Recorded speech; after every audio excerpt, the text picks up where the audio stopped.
Right then, we're gonna have a bit more fun here. Last video was a bit serious from part 2.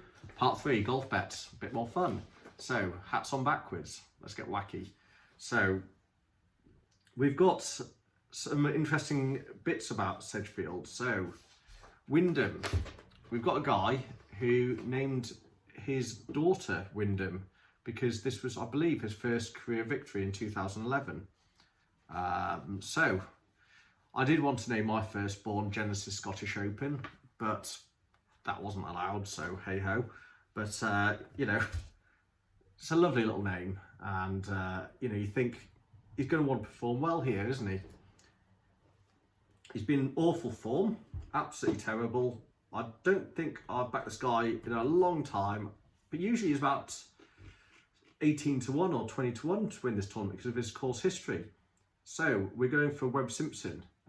It's no longer got Paul Sawyer on his bag because he went to Cameron Young, but we know at his best he's a good ball striker, good accurate driver, knows his course so well, be dying to play well here, needs a good result, so yeah, can't wait to see him miss the cut. Let's look at his course history. Withdrew last year, I think that was due to injury. 7th, 3rd, 2nd, 2nd, 3rd, 7th, 2nd, 6th, 5th. And like I say, one back in 2011. You'll probably want each way. You know, I get a bit greedy on these, so I went on exchange at about 150s. Next off the bat is an Aussie, Cameron Davis. So, I've talked about driving accuracy, and he is not an accurate driver. An absolute bomber who sprays it round. But I like him here. He's finished 15th and 22nd. He is good at club down golf courses. He finished 10th last week. He's finished well in big events like the PGA Championship, 4th. He's done well at Sawgrass, and there is a correlation with that, which is where the Players is held. So about 55s on exchange. You might be able to get about 40 to 1 on at bookies each way if you're shopping around. Another guy I've not really backed, so I'm getting away from some of my boys. I mean, you know, it's with a pained heart, but you know, I'll be running around the streets of Leeds, having a lovely little time if Matsuyama wins, because you know we always celebrate that, and you got to have the weights out for the bicep curls to get rid of the adrenaline when you're watching him, and especially when he's over a 3-footer. But I digress. Adam Schenk. Yeah, we're liking him. Missed the cut at the Open, not too bothered. It's a different style of golf, links golf, and it won't be as used to that. Before that, 4th and 7th. Miscut, 7th, 2nd. Really aggressive player. Like watching him. Goes for pins. Good iron player, and I like his approach recently. So yeah, happy to go for him, and he was a generous 95s. We can't move away. Everyone's talking about this guy. Amazing trousers, absolutely superb. We know I like Justin Thomas. I'm just going to be cheering him on, hoping he gets through. At the moment, he's outside the top 70, so come on. But I'm not going to lose more money on him. It's getting a bit painful at the moment. So hopefully he'll bounce back. We'll play him in DraftKings. Next guy, one of the twins. You know, like the Højgaard twins. Nikolai, I think, is a class act. Trying to get he's got temporary exemption on the PGA Tour, trying to get it permanent, so hopefully a good finish this week. Also trying to go for the Ryder Cup. I mentioned not to use motivation too much, but hey ho.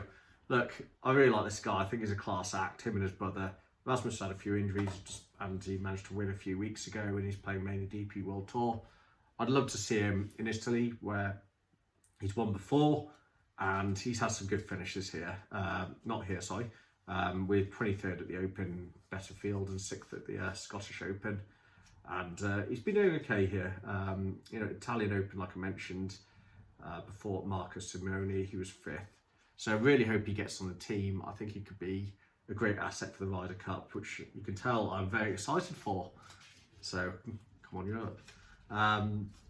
Then we've got another guy, got a cheeky little autographed card by him. We know, bought a load of cards off him. I was talking to a lovely guy at 3 Point. I collect sports cards, and This was a guy I met at Richmond, not too far away from where this is being played. We're saying the Corn Ferry Tour graduates, Justin Sir was the one to watch, both agreeing on that. So lovely hour of golf chat, but top bloke, it was Rob Comer. So yeah, enjoyed that. And you can get him at 130s. He is, a lovely little word that I like to use now is percolating.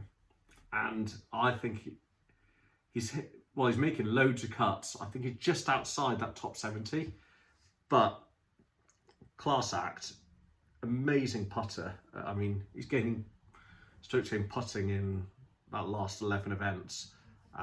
Ball striking can get hot, but yeah, I just think when I watch this guy, he just seems so cool. He spends about 3 hours stretching a day. He grew up in playing golf with people like Wolf, Morikawa, Hovland. So great elite level golfer potentially in the future, I'm hoping. One we could be early on, and I mentioned TPC Sawgrass correlations, and he has been 6th there. Also played well at tougher courses like the Honda, finishing 5th. So yeah, liking that. And yeah, hopefully we have a good week of wins and a better week than last week with Kevin Yu not being able to putt. I hope you've enjoyed it. If you're wanting less tips and more DraftKings, let me know.